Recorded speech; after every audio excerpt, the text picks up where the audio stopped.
kabar semuanya? Kembali lagi ke channel Prodi TMB. Perkenalkan, nama saya Filippo Yoga Febrianto dari Politeknik Penerbangan Indonesia Curug, program studi D3 TMB 11 Charlie. Mungkin di sini banyak yang belum tahu apa itu Politeknik Penerbangan Indonesia Curug. Politeknik Penerbangan Indonesia Curug dibangun pada tanggal 1 Juni 1952 yang dulu bernama API atau Akademi Penerbangan Indonesia, yang sekarang menjadi Politeknik Penerbangan Indonesia Curug. Di TMB sendiri terdapat 4 license. Yang pertama, Water Pumping System atau WPS, yang kedua Air Conditioning atau ACS, yang ketiga Tracking Equipment atau TKM, dan yang keempat Heavy Equipment atau alat-alat besar. Di sini saya akan menjelaskan apa itu Garbarata yang terdapat di Tracking Equipment atau TKM. Saya akan mengupas tuntas apa itu Garbarata, dari pengertian, fungsi, komponen, perawatan, hingga kekurangan penggunaan Garbarata itu sendiri. Selamat menyaksikan.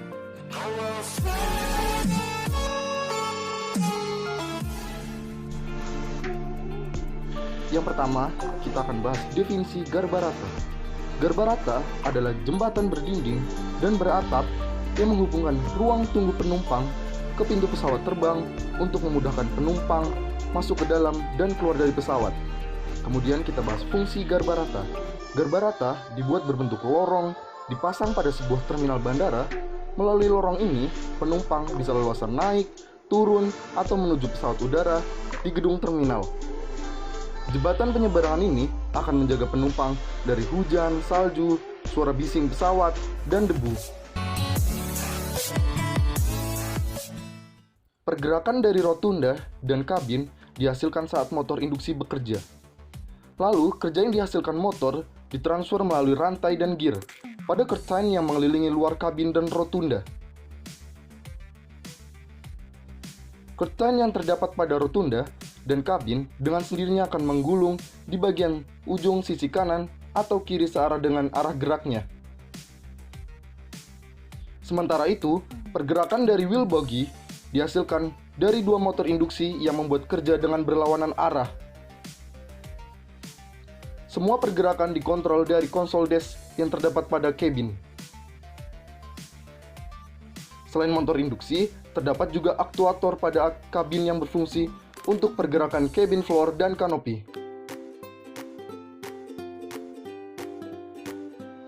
Perawatan Garbarata sangat diperlukan tentunya. Perawatan meliputi harian, mingguan, dan bulanan. Nah, di sini saya akan menjelaskan perawatan bulanan. Karena menurut saya, perawatan harian dan mingguan merupakan perawatan yang termasuk ringan. Yang pertama, pemeriksaan rotunda. Cek limit switch berikut dengan menggunakan tangan. Pastikan limit switch berfungsi dengan baik. Yang kedua, periksa kekencangan set curtain rotunda. Kemudian kita bahas pemeriksaan kabin. Periksa perputaran kabin dengan memutar secara penuh ke kanan dan ke kiri. Periksa pergerakan aircraft closure. Lalu, periksa kekencangan curtain di sisi kabin. Periksa kondisi kabel listrik dari kerusakan dan juga kondisi umumnya. Lalu yang ketiga, pemeriksaan ban. Ban solid diperiksa secara visual dan aktual, pastikan tidak terdapat bagian yang rusak. Selain itu, ketebalan dari ban dipastikan agar tetap beroperasi optimal. Lalu yang keempat, pelumasan. Yang pertama, periksa pelumasan rotunda, column flank, bearing, sleeve, curtain pillow block, dan worm gear. Yang kedua, pada tunnel, periksa kabel tension drive tunnel Garbarata, semua unit roller tunnel. Yang ketiga, periksa pelumasan pada truss bearing, bushing, dan turning pin, rantai penggerak bearing, roda, dan periksa ketinggian di horizontal motor.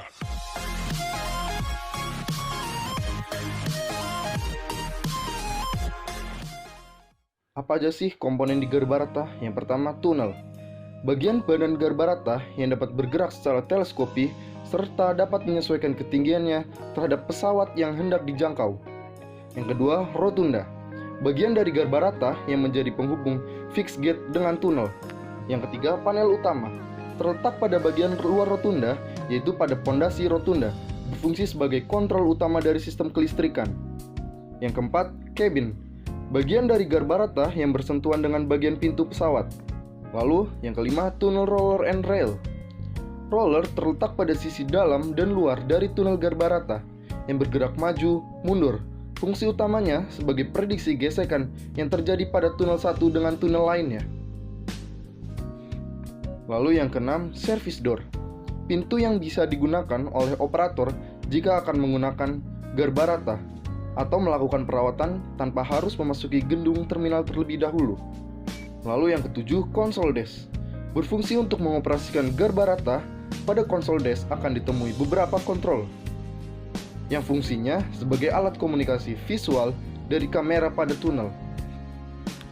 Lalu yang 8, kanopi, bagian terluar dari garbarata yang fungsinya sebagai lorong yang dilewati oleh penumpang pesawat sebelum memasuki kabin. Kanopi bersentuhan dengan bagian sisi dan atas dari pintu pesawat. Lalu yang ke-9, sensor proximity infrared, fungsinya saat ada objek yang mendekat pintu pesawat agar lantai kabin dan pintu pesawat berada pada posisi sejajar. Lalu yang terakhir ada wheel bogie, roda pada garbarata yang bertugas menjadi penggerak horizontal pada garbarata. Garbarata merupakan bentuk evolusi yang terjadi di dunia aviasi. Di sisi lain, penggunaan garbarata memiliki kekurangan, yaitu yang pertama, penumpang tidak dapat merasakan hingar-bingar suasana di apron. Yang kedua, mengakibatkan pesawat menjadi luka karena gosekan antara garbarata dan badan pesawat. Yang ketiga, adanya biaya tambahan lebih untuk penyewaan garbarata dibandingkan dengan tangga manual. Penjelasan dari saya, semoga ilmunya bermanfaat. Jangan lupa di subscribe, like, komen, dan share. Sampai jumpa di lain kesempatan. Terima kasih.